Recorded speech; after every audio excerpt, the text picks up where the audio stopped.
In the US, 80% of waste can be recycled. That's why every night our family went out to collect recyclable material from trash for sale.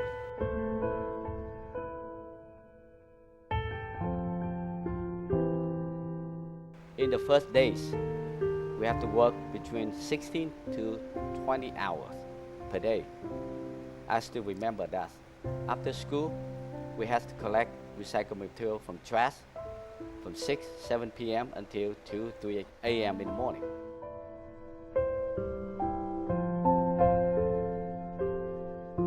We then sorted out of each different type of material so we can sell.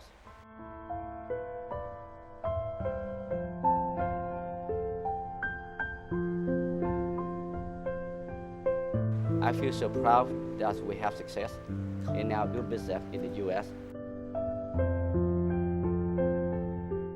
All is due to patience, diligence, and above all, determination.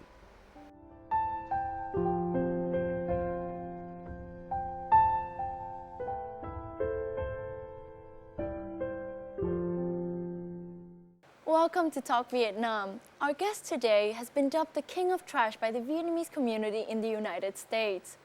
Known for his strong will, he braved the ups and downs of business to rise to the top. His company, California Waste Solutions, is ranked among the 100 top waste management companies and the only Asian American company on the list. As president and CEO, his affection for his homeland led to the acclaimed launch of Vietnam's Waste Solutions Company. Ladies and gentlemen, visiting our studio today in Ho Chi Minh City, Mr. David Duong. Hello and welcome. Hi, Omar. How are you today? Good, very good. Thank you very much for inviting me here for the show. Thank you for coming. So, I know you're a very busy man, and right now you own 7 waste management companies in the US. Yes. And your family helped you get to this success through collecting trash. That's correct. Yes. How did it all begin? Well, it's actually, it started, by my parents. And who's, when we first came to the U.S., they are the one who taking all the children, which is include me, to downtown and, seeing all the high-rise building and all that. Besides that, we see a lot of trash that's set on the sidewalk, which is get ready for the trash company to pick them up. So from there on, he's come up with the idea that's how we can start the business here in the U.S. by recycle. And so therefore, he actually get all of us started by whoever going to school in the morning can come back and help, at every night that we go out and collecting, recyclable material in trash. And that's how we started back in 1980, early 80, yes. And after those nights of trash collection with your family, your brothers and sisters, when did you have the idea to build up the waste management company? Well, from starting with one pickup truck, which is a small truck, we bought it at $700. That's our first investment. We grown it, from one truck to about 11 trucks. Wow. Then, family start getting, too busy. So we decided that we should start, getting a warehouse. And that is when we start, a company. That's back into 1983. So after 3 years of collecting recycled material from trash, we started a company in 83. And it's called Cogito Paper Corporation.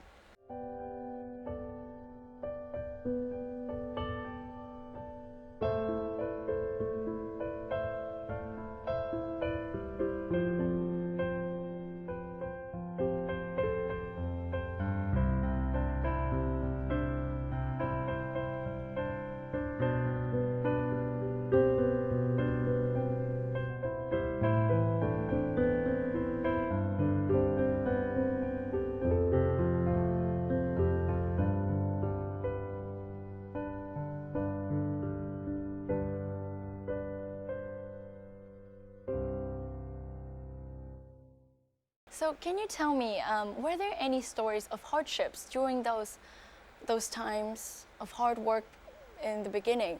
Stories that you'll never forget? Being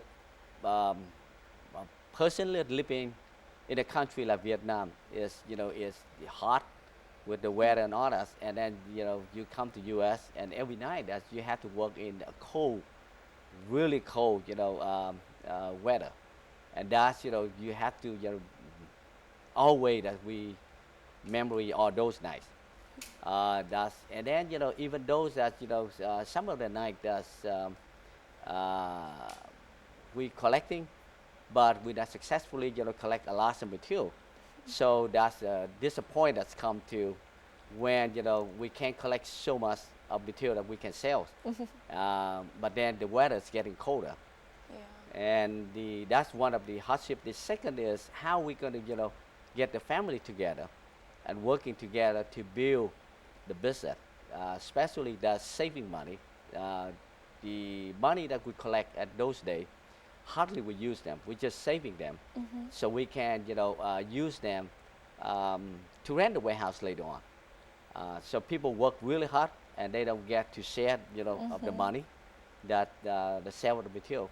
That disappoint them, and sometimes that's a family member want to quit, but like I said, that's a hard, very hardship. That how we can convince them to continue and to build the family base and to save the money so we can build a business, and that's the result of success of today. Amazing. And do you remember any other stories, any other memories? Then when we start the company, then we have a different hardship. That's because when we're collecting material on the street in trash, you don't compete with other people. But when you start in the company, then we start competing with a local company who are already present there for years. And so when we start buying material, you can't even buy, and we have to start buying material because we cannot go out there collecting material every night ourselves and running the company. So we either running company or we collecting material. So we don't have material to run the facility that we start, and it's take a while for us to start thinking that how we're going to helping people to collect the material. So we start a funding. We start a fund that where we start training the new Vietnamese newcomer who immigrant to U.S., training them that how they can go out and making extra money by collecting recycled material at night and sell it to us. We also giving them loan for low interest, so they can start buying truck and training them collect. So it's helping them, also helping us to grow our business as a company. What a great solution. Right. This street, located in one of the poorest, most dangerous neighborhoods of San Francisco, was where the whole family of David lived during the first days in the U.S. Back then, 16 members of the Duong family had to share the living space in the 2 small apartments here. They would also be regularly robbed of the little money they had saved collecting rubbish by local gangs. Although his life has completely changed, the image of the past never fades. Đây đó thì là phòng của ba má tôi. Thì ở đây 207. Thì đây là phòng ba má. Thì còn tôi thì ở bên đây, phòng 209. Đúng rồi, đây là chung cư. Nó rất là chật. Nó chỉ có một cái phòng đi vào, có một phòng và một cái nhà bếp vậy thôi. Ba má của tôi là những người mà họ biết là mình không nhẫn nại, không cần cù cũng như không dành dụm những năm đầu thì mình sẽ không có được những năm sung túc hơn về sau. Thì đó là cái mà ông bà đã dạy cho chú tôi, chú thím và cả con cái.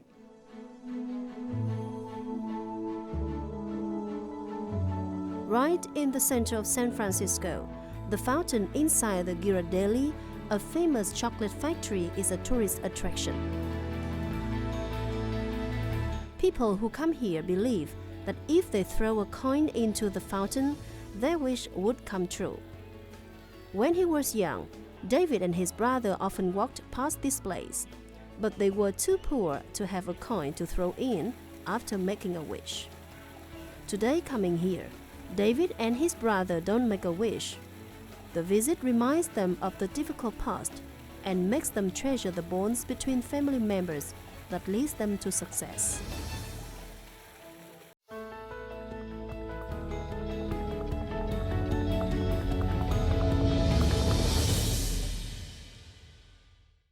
What was the biggest challenge you had to overcome on the first day of your work? My parents always want me to lead the company, but then we also have family members who did not agree with us at the time.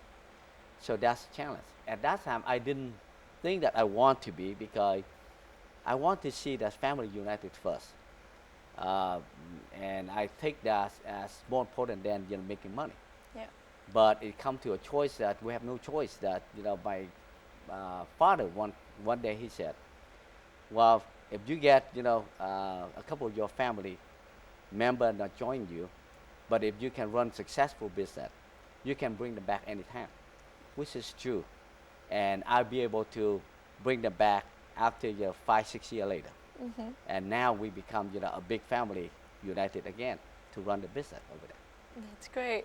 And have you ever encountered moments that made you think about giving up?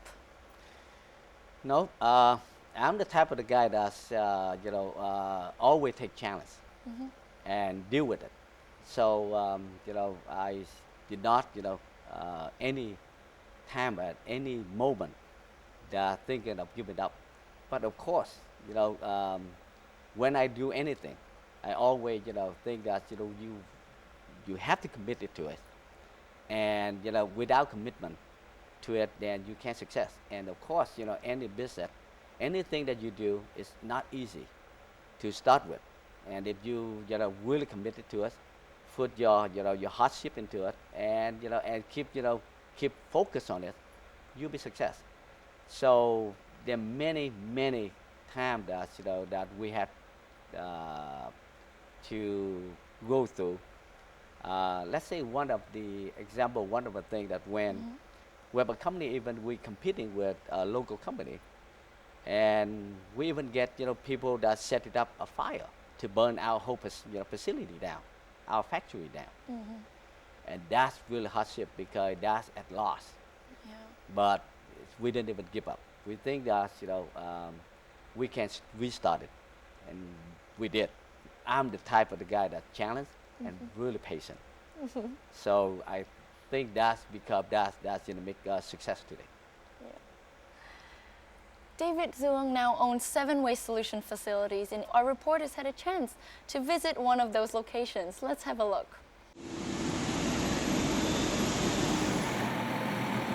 Since early in the morning, the truck fleet of California Waste Solutions, or CWS, starts the daily routine, collecting the waste in different neighborhoods. All these trucks are monitored with GPS and equipped with automatic system for higher efficiency. High-tech applications, plus diligence, patience, and a good understanding of the law, according to David, are the key to success. Một khi mình làm bất cứ một cái gì trên một cái nơi đất nước mới, hay một cái nơi mà mình cư ngụ mới mà không phải là đất nước của mình, không phải là ngôn ngữ của mình, không phải phong tục tập quán của mình, thì mình phải ráng làm sao mình phải nghiên cứu cho thật kỹ và hiểu biết cho thật kỹ về vấn đề luật lệ. Nếu mà mình chịu khó, nhẫn nại, chịu học hỏi và mình phải biết được luật lệ, thì tôi nghĩ là cái suất thành công nó sẽ nhiều. With huge investment poured in modern technology to increase competitiveness, CWS now ranks 31st in the top 100 businesses in the U.S. waste recycling industry. The company's performance has continuously improved, with it now employing 300 people. I've always enjoyed working with David, even before I worked for David. And I've always appreciated David's innovation and his loyalty, and also his high degree of professionalism. Those are things that I found interesting and attractive to working with CWS. And David has been very consistent in his management and his philosophy, and that type of stability, I think, has helped CWS and its company and its people grow. Mặc dù ảnh là rất là giỏi, nhưng mà ảnh rất là thân thiện và ảnh đối xử rất là tốt với mọi người. Since 1992, CWS has collected and processed recyclable material for 10 cities in the U.S. Recently, CWS invested around $160 million into 2 new waste treatment projects in the cities of Auckland and Stockton. With so much efforts paid by all family members in the past years, CWS has now become a prestigious name in the waste recycling industry, a field that used to be dominated by Italian Americans. The company is also a pride of the Vietnamese community in the U.S. So tell us a little bit more about your 7 waste management facilities in the U.S. How big are they in terms of size and investment? Currently, that we have 4 sites that we operate, and then 3 we are building, and those 3 that will be start operating in, expect that in middle of 2015. We originally start in the Bay Area, which is Oakland, San Jose, San Francisco area. So those are our 4 sites currently that operating there. In terms of sites that right now we servicing to around 4, I would say close to 5 million homes. Wow. That's what we collecting, processing, and recycle trash for those. And currently that we even expanding outside California. We have a facility where that we build right now in Utah, state. So by the time that those 3 that up running, we expect that we're going to grow to about 7 to 8 million homes. That's what we're going to serve. Wow. That's a lot. American people actually waste a lot. So when you say home, that their waste compared with what we have in Vietnam, that you probably can you time probably 30, 40 times of the volume that each home that in Vietnam that throw it out every day. And how about in terms of investment? Those sites that we start back into 1983 until now. So the investment for those 3 sites roughly around 250 million. But the 3 new sites that we take around $360 million to build. One of the biggest sites that we build at the Port of Oakland, because majority of material that we collect that are recyclable material, after process, we're going to re-export it back to the country. That's where they need the material to making product, especially like China, Vietnam, Philippines, and Indonesia, India. How are you running all 7 facilities? Did you hire American managers? Our family member only taking care of finance department and human resource. We want to make sure that we take care of our employee. We want to make sure that all financially that taken care by us. Otherwise, the rest of them, the operation is we hire the American people that running it. With today's state-of-the-art technologies, what kinds of products can your factories make from trash? That's a lot.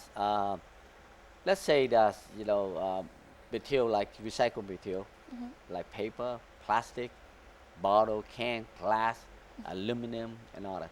They actually will be recycled by process and in different grade, and they're all going back to manufacture to the same thing. Like let's say if you have a Coca-Cola can, that's aluminum. After people use it, throw it away, we collect. We then process, we send it back to manufacture, and we come in the other Coca-Cola can, or maybe a Pepsi can or whatever. But it becoming an aluminum can.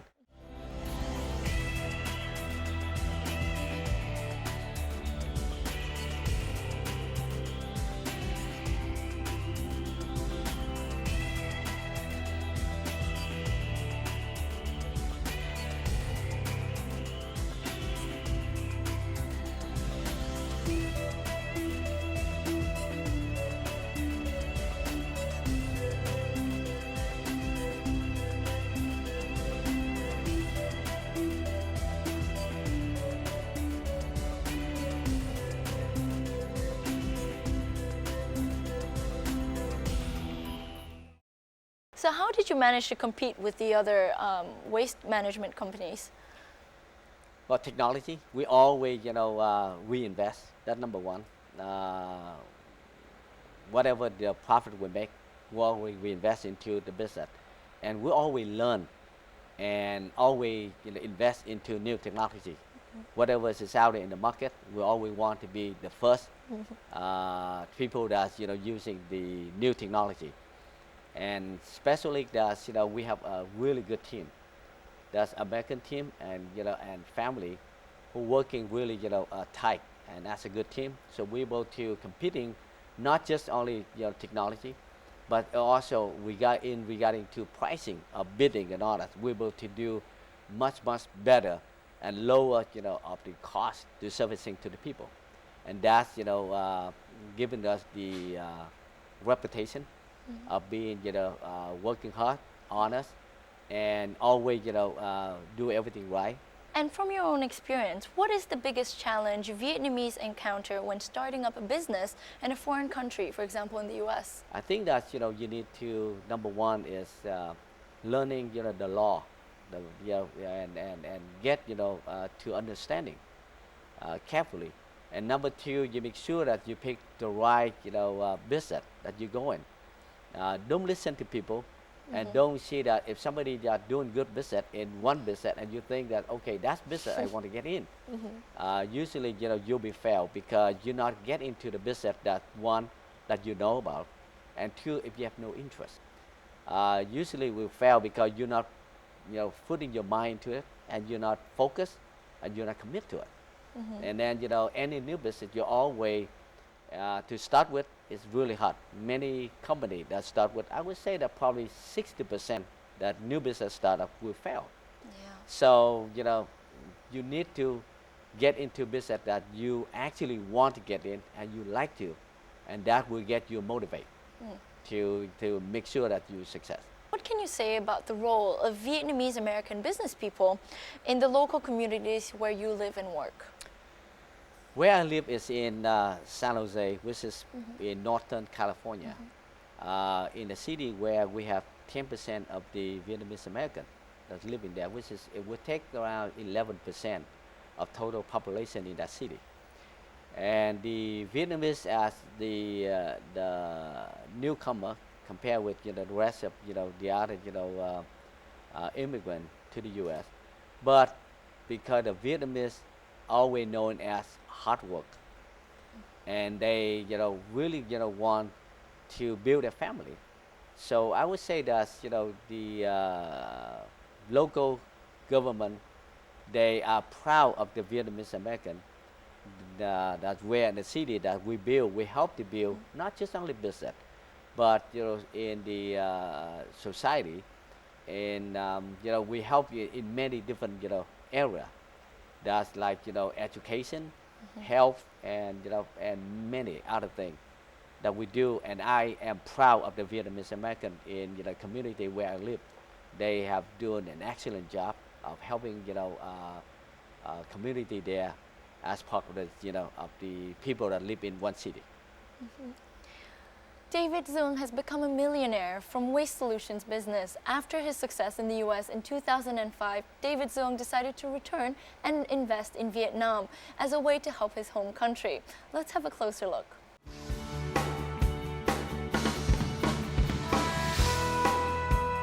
The 127-hectare Da Phước Solid Waste Treatment Complex in Binh Chanh District, Ho Chi Minh City is one of the largest and most modern waste treatment facilities in Vietnam. This $120 million project of the Duong family, equipped with the most advanced technology, can treat 3,000 tons of waste a day and generate jobs for around 10,000 workers while having a minimal impact on the environment.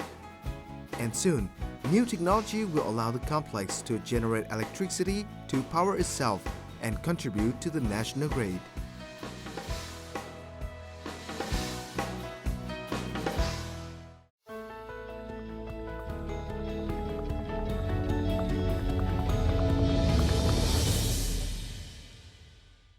So your first project in Vietnam is located in Da Phước, Binh Chanh, a district in Ho Chi Minh City, isn't it? Yes. And can you tell me a little bit about the scale and objectives of the facility? Originally, we started by the invitation from the local government. When they, have a delegation went to the U.S., looking for investor to come back and to invest in this kind of business to help the city to solve the problem of waste. And that's how we met with them. They invite us back, and so we agreed to come back, and we started. We invest with our license that we first invested $90 million, 90 million US dollar. Wow. And what we do is we're going to take waste in and we process. We recycle whatever can be recycled, and we compost because majority of the trash in the city are collected that contain 70 to 80% organic waste. Wow. Mm-hmm. So composting will be majority of our process, and then we build a state-of-the-art landfill, which is we're using the U.S. EPA standard to build it. And what does that mean, U.S. EPA standard? We build it with many lining underneath of the landfill before you even putting a ton of garbage on top of it. You build a way that where the water, the leachate, which is we call the water that's from the garbage, did not contaminate the groundwater or penetrate down, and you'll be able to collect it and treat it. And also the gas from the garbage, when it decomposes, you get a lot of gas, and we actually be able to collect the gas and convert it to electricity. Amazing. Right, and so we have recycling facility where we sort material, where material can be recycled, plastic, bottle, can, paper, and all that. And then what is left we compost, and anything that we cannot do, then we landfill. So we take care of all that from A to Z. Do you plan to expand your business to other parts of Vietnam? Right now that we actually doing a next project, which is next to Ho Chi Minh City in Long An province. The project is already designated by central government. Will be treat all waste from Ho Chi Minh City to the south of Vietnam, and that will be a challenge, but will be a really good project that will take care of waste for the Ho Chi Minh City and the South Vietnam for 100 years. Fantastic. And we're using wow. The botching, which is the water waste right now. That's it can be used in Vietnam, had not utilized all of the water waste. So that's what our project is building, botching to carry waste from each city or province to the area where we can build and treat it. So that facility, with the investment that we projected about $700 million, talking about US dollar. So, as an investor, what do you think about the Vietnamese business environment nowadays? If the government even create law to protect the Vietnamese overseas come home and invest, because we come home and invest already disadvantaged for us. We have to travel back and forth, and if we invest and we have to compete with a local company or local person, it's really tough for us. Because even though we're Vietnamese, but we left the country so long, so many years, and so when we come back, a lot of things are changing. The law we didn't even update. We can't even update the relationship, what you call it, the environmental of the business here. It's a lot for us to learn, and the only thing that for the Vietnamese overseas to come home to be success, if there's law protecting them. Behind David Duong's success is his family. During our trip to America, we had a chance to visit his family in San Jose, California, where we witnessed how David Duong has maintained Vietnamese traditions at his home. Even after decades living in the US, the Lunar New Year is still a very special event for the Vietnamese community.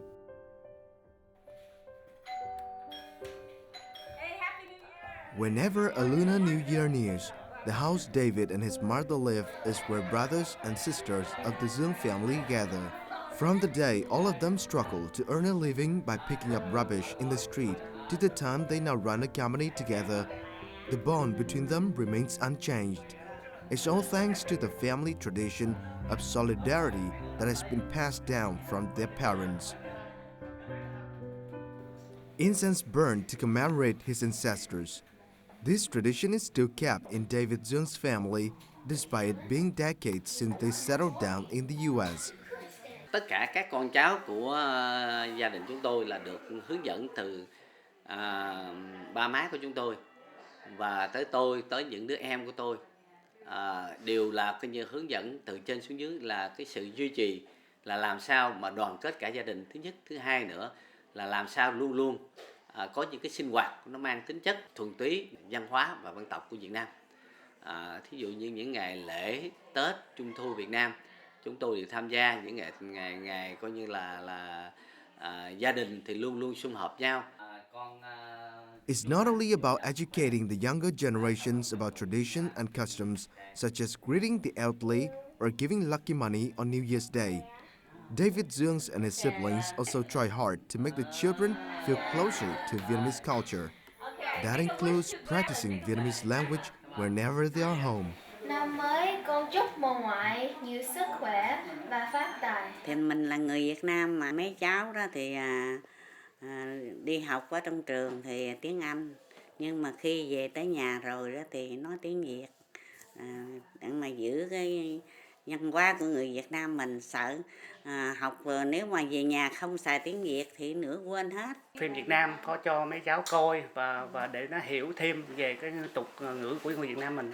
Cũng thường xuyên để dẫn mấy cháu về Việt Nam để cho là biết đất nước của mình. Diligence and innovations are said the key to today's success of Duong family. But in the heart of every family member, they know that the bonds between them are the essential element to help them overcome the challenges they face. And that's the message David, his brothers and sisters are trying to send to their offspring.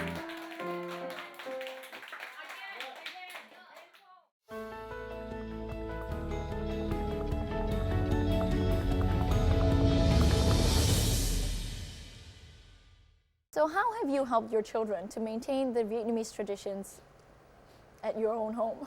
We learned it from my parents that they always suggest that they always want this, all the kids in the family that if they go to school, they will learn English. They learn everything. They communicate in English, and when they come home, they have to speak Vietnamese. The Vietnamese will be the language used at home, and that's where we'll be able to maintain the Vietnamese culture. Also, every time that they come to the Vietnamese holiday, like the New Year, Tet, and Trung Thu, those are holiday that is actually bringing the kids back to the culture, the Vietnamese culture.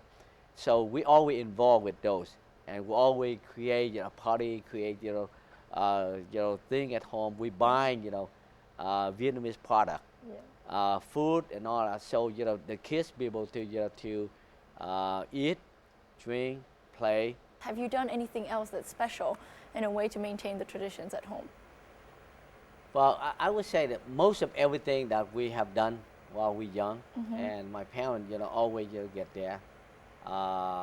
The important thing is that they have to learn that how to respect the elderly, people in the family, and always listen, and and learn it from the older in the family.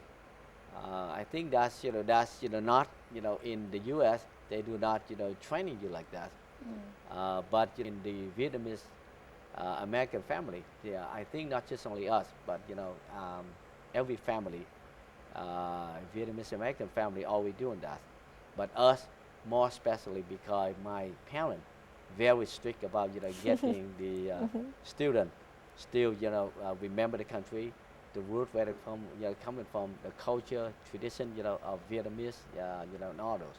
Yeah. So, I'm proud that we have a parent that who always, want us to look back and always, training us and teach us a thing that we should remember. And I know that you've contributed enormously to promoting Vietnamese culture in the United States. Can you tell me a little bit more about your cultural projects? Outside the family, there's the Vietnamese community. Always have all kind of event like Tet, which is the New Year. They renting the whole parks. Wow. And then they create a Tet there, so people go in there. You have all different type of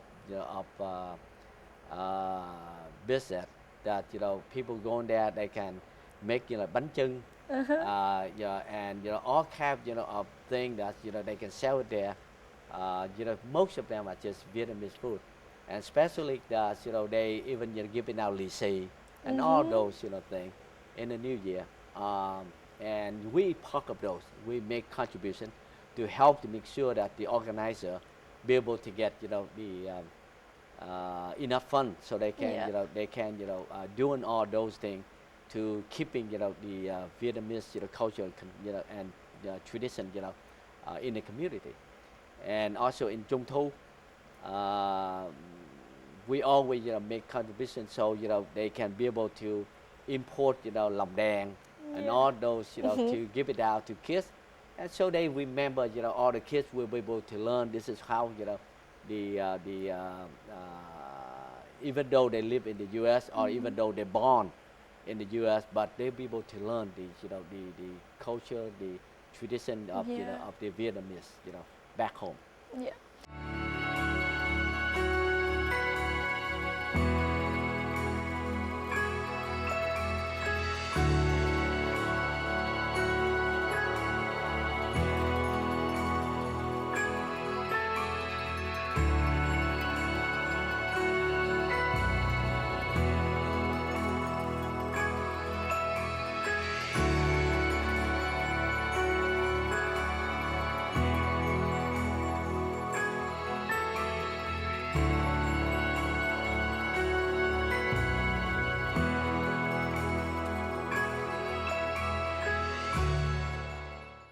And can you share with me a little bit about your future plans here in Vietnam and back in the U.S.? We keep growing our business, but we want to do more of this growing business in the U.S. We'll be able to involve more of the community event or activity to help take the Vietnamese community in the U.S. Back here. We want to do more of the helping the society and the community beyond just environmental. Like we just helping people, poor people, that giving away a house that we build, giving away. We giving away of library to school, and we giving scholarship to students, which is if they are so poor in the family they can't go to school, we give them those.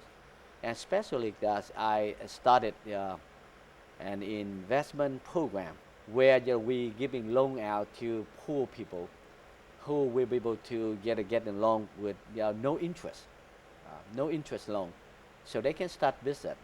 And we not only they not only start business, we're also working with the local government or local community or local organization to be able to help those families to start business. Amazing. Yes, like we started right now in Long An province. We're giving out loan out to many families. Some family growing vegetable. Yeah. Some family growing chicken farm and all those. So the money that loan out is based on the amount we based on what kind of business they're going, and the term of the loan we based on the type of business they're going. So they be able to return back a year, 2, 3, 4, 5 years. Wow. And I'm so proud and so happy that after 2 years with that investment fund that we created, 95% of people getting loan from us, they are successful.